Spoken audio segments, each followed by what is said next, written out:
Hello, welcome to Team Fortress TV. You're with me, CommanderX, my co-host Twiggy, and David on the camera. You're here to watch the ETF2L Grand Final between Awsomniac and Epsilon. I'm very sweaty. I want to talk about myself for a bit because I like myself. I'm really sweaty because I had to run home to make it in time, but I made it. So that's the first crisis averted. David is getting all the match info and the STV info, so we will even have pictures with the words we will provide. Twiggy is here. Twiggy, are you excited? Hello, yeah, of course I'm excited. Yeah. This is the climax of the season, man. Yeah, and for the first time in God knows, well actually I do know how long. I think the last time Epsilon entered an ETF2L season, which they did not win, was 2012. I think They're not even number one seed, yeah. Yeah, and that's how long it has been, and obviously tonight Epsilon come in kind of as the underdogs, had to beat Phoenix in the ETF2L semi-final to get here. Finished second, you know, obviously in the league season. So we might see the sort of dethroning of Epsilon, you know, as sort of a dominant force in Europe tonight. That's what I'm hoping for. Not that I'm picking sides, of course. I'm completely neutral. Who knows? Yeah. I watched the previous playoff games against Phoenix. Yeah.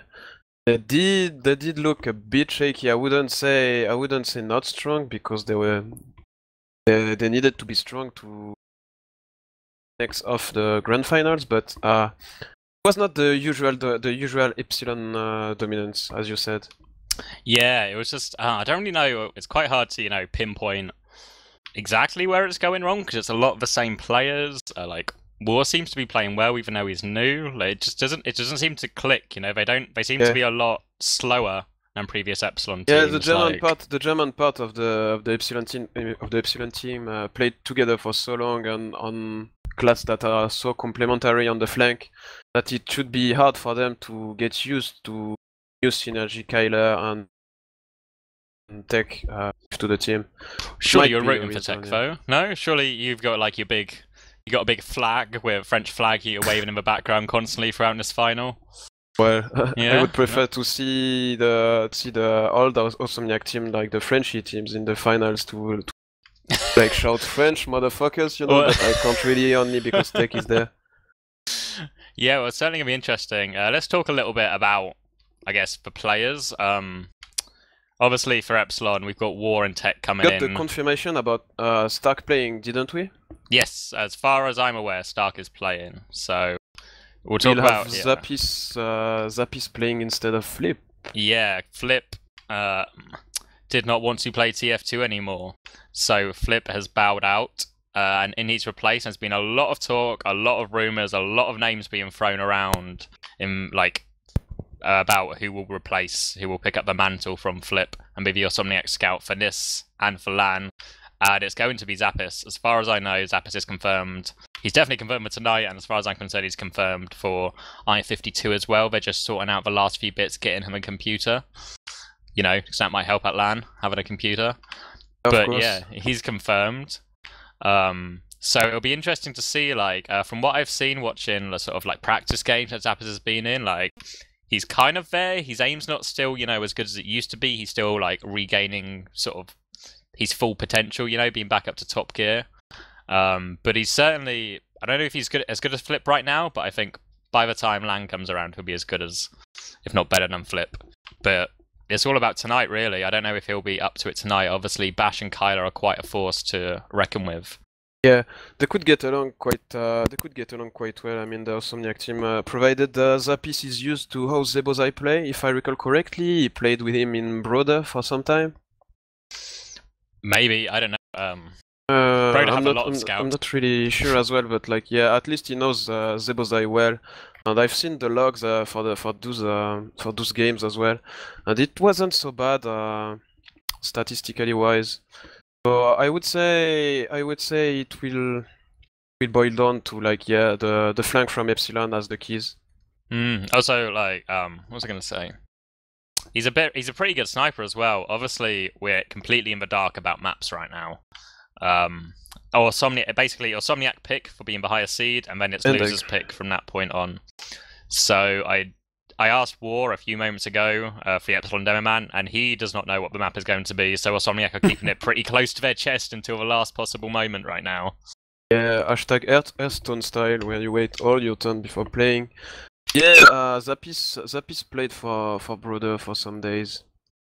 Yeah, so I'm sure they'll work. Like, obviously, I think when I saw him play, Merlin wasn't there, and obviously Merlin's doing a lot of cooling. But they did play yesterday in a PCW.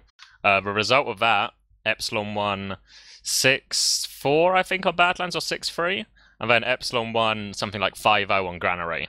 So Granary might be a struggling point for Awsomniac, but that was without Merlin. So obviously, we'll see how Merlin changes things. Obviously, Merlin probably the best medic in the world. In a lot of ways, he's got the movement, he's got the awareness. He makes people look silly with their aim quite regularly. So it'll be a pleasure to watch him tonight.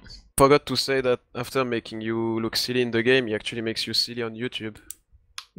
Yeah, you get a live highlights of your most embarrassing moments, like kind of like a you've been framed of TF2.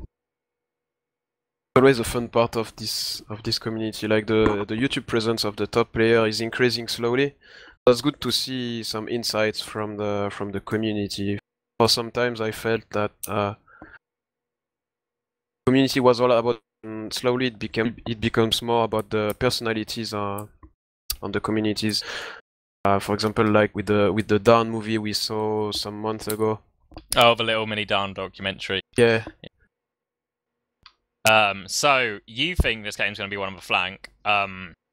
I don't know, because everyone goes on about how good Mike is, but I think, even though Mike probably has better aim than ZEBBOSAI, I reckon ZEBBOSAI makes more happen in the game, like bigger impact. ZEBBOSAI gets so much heals, and he's able to power through chokes like a beast. When I watch his logs, he's always the guy that hits the more damage, but he still dies very little for the amount of damage he soaks. So he's really the tank for his team, making a lot of space for KAIDUS and for his scouts.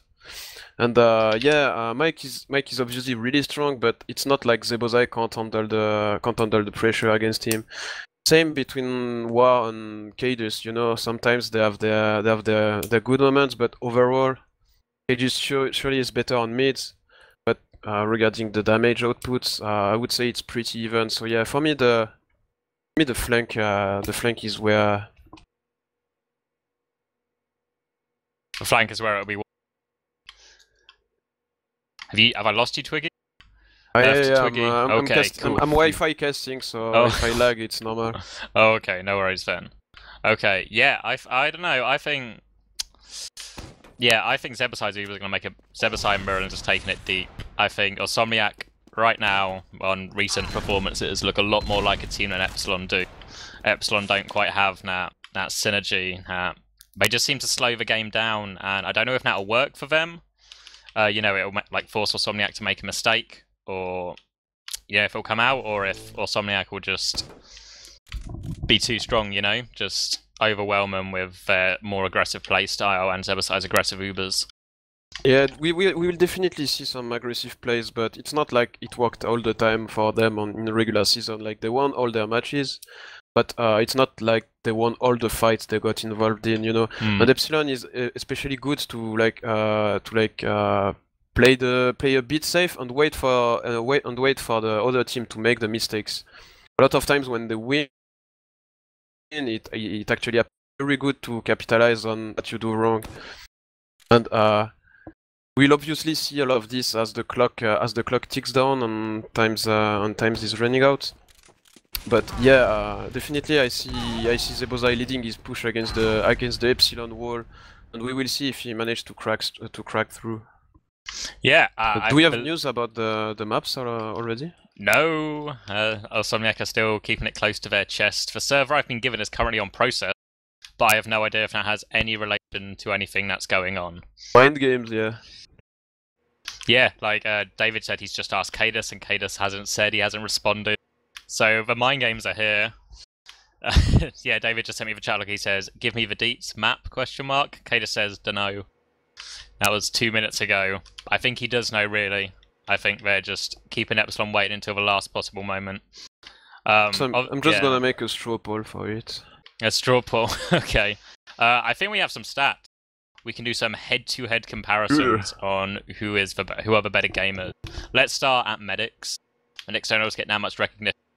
but I think both of these medics play quite a different style. Be interesting to see how they come up. David? I'm waiting on David. They're on track. Get on it, Twiggy. You got them? I don't. Not yet. Yeah. Okay. Yep. He's on it. David's on the ball. He's on it. Okay. So looking at these medic stats, really, you see Nox's KAD is slightly higher. You know, sort of 0.34 higher. Yeah. But also, I don't know, like outside. I think that just goes with how aggressive Merlin is with his Ubers. You know, he puts himself in a position where he can more likely die, and I think Merlin will take risks with Ubers, as you can see from the Uber drops. As a big, as someone just pointed out in chat, it's a big win for Merlin in terms of most drops. But part of it is the crits usage for the Awsomniac guys as well. See, yeah, Nox has not used crits, but also Merlin's much more likely to take a risk because he knows if he holds the Uber, they can probably take the last push. Where if they lose the Uber, it's fine. They're still in a good position, even if he dies and drops the Uber. So he's much more willing to take big risks like that. Whereas I don't think Nox is really. Nox isn't much of a risk taker. He's a numbers man. He likes his sort of clear advantages here. There's not that much else to look at. Like Merlin's average assists is higher, which will just again go down to him staying on ZEBBOSAI, getting all those feeding off all those assists from ZEBBOSAI's frags. Anything else to say about the medics? Not really. Yeah. Okay, let's move on. John, the medic style of play doesn't really reflect on the stat that much. Yeah. Yeah. Let's go to Demo Man. KAIDUS versus WARHURYEAH, the battle of the English Demo Men. This is basically like a trial for the Spot in the Nations Cup team, right? You know, whoever does more damage in this best of 3, surely gets to be Team England Demo Man. Have you got the stats up, John? Sorry, David. Oh, you with me, David? Cool, wicked. Yeah. Again? So no. I'm just checking David's with me. So yeah, looking at the Demo Men, we don't see a whole lot of difference once again. War putting up more damage, but again, it all comes down to playstyle. You know, War will sit back, get a lot of damage, pad his stats quite a bit, whereas KAIDUS gets sort of the more, you know, he waits for his opportunity. He plays with a lot less heals than War does as well. Although the only thing like to look at, if you look at the KD history, it seems to be a little bit more inconsistent for War, really. Sort of games quite up and down. War tries to fit in the numlocked style for the demo, because that's how Nox and Mike are used to play, I believe. Yeah. I don't think War's the right kind of demo for that though. So I think War's starting to play a bit more of his own game in his team, starting to find his feet a little bit. Yeah. It's sometimes though to be able to do it. Yeah, War's much more of a sort of, you know, traditional demo man in terms of pumping out damage, whereas KAIDUS has sort of the crazy plays hidden up his sleeve, really. So expect to see a lot from KAIDUS, especially if we might stay on process, we might not, but if we stay on process, watch out for KAIDUS' rollout. I'm sure he'll try to go as quickly as possible to catch Epsilon unaware. Let's keep this moving. Let's go on to the pocket stats. Obviously, this is going to be a really interesting one, just because Mike, ZEBBOSAI, 2 of the best soldiers in the world, both on the pocket, both getting a lot of heals. So as you can see from the stats page, hopefully he's got up. Average damage, bigger for ZEBBOSAI. There's not a stat for how many heals he gets, but I can guarantee you ZEBBOSAI gets more heals than Mike. Yeah, he average like 45% all the games. At least minimum. If not more. Yeah. Just if he gets any less, Merlin's cut from the team. That's for policy, I believe. Any less than 45 and you're gone. Yeah, pretty even stuff. You can see ZEBBOSAI top of that KD, top of that KAD as well. Mike 4th for both. Though, and ZEBBOSAI's even ahead in damage as well. Obviously, ZEBBOSAI's stats are a little bit exaggerated by how many heals he gets. But it'll be interesting to see how Epsilon cope, like, because even though ZEBBOSAI's really good with these aggressive Ubers, you do quite often know they're coming, so they can be quite predictable. So it'll be interesting if they try and like bait ZEBBOSAI into overextending. Really. Anything more to say about the pockets? It's where the money is really on the chokes, yeah. So we should always keep an eye on them because we will see shots. Yeah. These guys are if I'm not mistaken, the two most airshotters for the Prem season. Probably, I wouldn't be surprised. They love their air shots. Mike beating ZEBBOSAI slightly an average air shot. That fabled stat, the most important of all of them. Let's go on to, let's look at some, do we have a Roma? Yeah, KNUTSSON against Tech, please, David.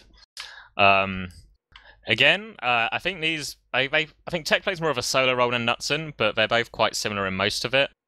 As you can see here, we don't have too much data on Tech because he's only came into the team quite late. But he's got less average damage slightly than KNUTSSON. Pretty similar kills and deaths.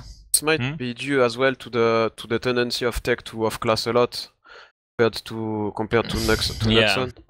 And that's one thing I guess with Zappis and Stark, they have a sniper, but Tech's a very potent sniper. Yeah. And again, it just gives Epsilon a stronger, you know, when they want to slow the game down, they can just swap Tech off to sniper and it gives them another option to try and get a clear advantage. That's something we see a lot more of with this new Epsilon version than we saw with the last iteration. Obviously, Bash and Stefan could snipe as well, but I think we see a bit more snipers these days. Yeah, I think it's also, I think Tech's quite happy to go for more solo plays as well. Sort of like KNUTSSON very much, you can see with Awsomniac, KNUTSSON sort of arrives on cue. ZEBBOSAI will take the Uber in, try and get as many multis off, force the other medics to multi as much as possible. When KNUTSSON arrives, like, you can set your watch by it, really. KNUTSSON will always come in for that cleanup damage. Whereas Tech is quite happy to try, you know, the more adventurous, sort of big solo plays. I think that's, are we covered with Romas? Anything else? Yeah, anything else is that when I watched the Awsomniac games all over the season, I was shocked by the amount of coordination between KNUTSSON and ZEBBOSAI. It's really awesome to see them sink their jumps. And I saw the season highlights. Where I believe on process KNUTSSON like jumps on top on last, bumps the medic into the floor, and ZEBBOSAI comes with a long range rocket to make him drop, and I felt like it was really showcasing the amount of team play these two are showing off when they play, and it's not unusual to see them both either perform really well or just getting destroyed altogether.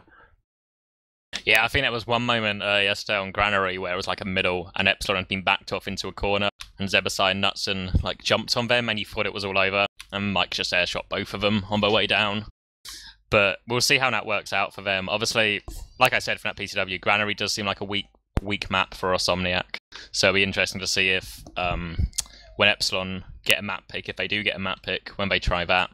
Let's look at the scouts now. We have no stats on Zappis, obviously, because this is his first ETF2L game of the season, isn't it? First game, grand final. Yeah, so our comparison is Stark versus Bash and then Stark versus Kyler. Let's start with Stark versus Bash. I got that one right way around.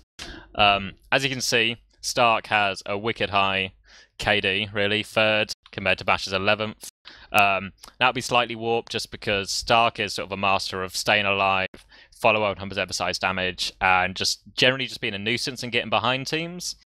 He loves to get behind, he loves to play the back cap, and I've certainly seen him get a lot of rounds so far in this season for his team, and that'll be something Epsilon will really have to watch out for. Yep.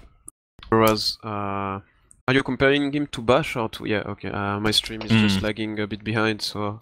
Yeah, to Bash at the moment. Yeah, I don't think there's much more to say. Obviously, Bash has had a kind of mediocre season by his high standards. Really not putting in the kind of performances you expect from him. He's moved to sort of a more of aggressive role with Kyler, more of a cleanup. I don't really know. He doesn't seem to be excelling the same as he did in others. But his Bash, he has a story so big in TF2 that his experience is surely showing off during the games, even if the stats are not really with him this season. And I can see him really clutch some situation for his team like he did in the past. Whereas on the other side of it, if we swap over to the Stark versus Kyler stat, you'll see Kyler's got the second highest KAD, and Kyler is just the master of sort of coming in after the Uber's fade, you know, kind of a similar role to KNUTSSON, but on a different class, just coming in, cleaning up those players. The number of times you'll see Kyler sort of being one of the last few players left alive on a chaotic mid, and Kyler will just clean everything up. He's got fantastic aim, fantastic movement, and I say he'll certainly have to be something Awsomniac watch out for, because I think if Bash and Kyler are left up against Zappos and Stark, I think Bash and Kyler have a stronger duo. Yeah, it comes down to whether the soldiers from Awsomniac get destroyed before killing anyone by the scouts, or if they manage to land on something and open some stuff. Because like if the scouts from Epsilon are pinpoint on their air denial, I don't see how KNUTSSON will do anything with bombs. Would have to be a bit jukebox-esque, like 3 people on him, but still manages to kill them.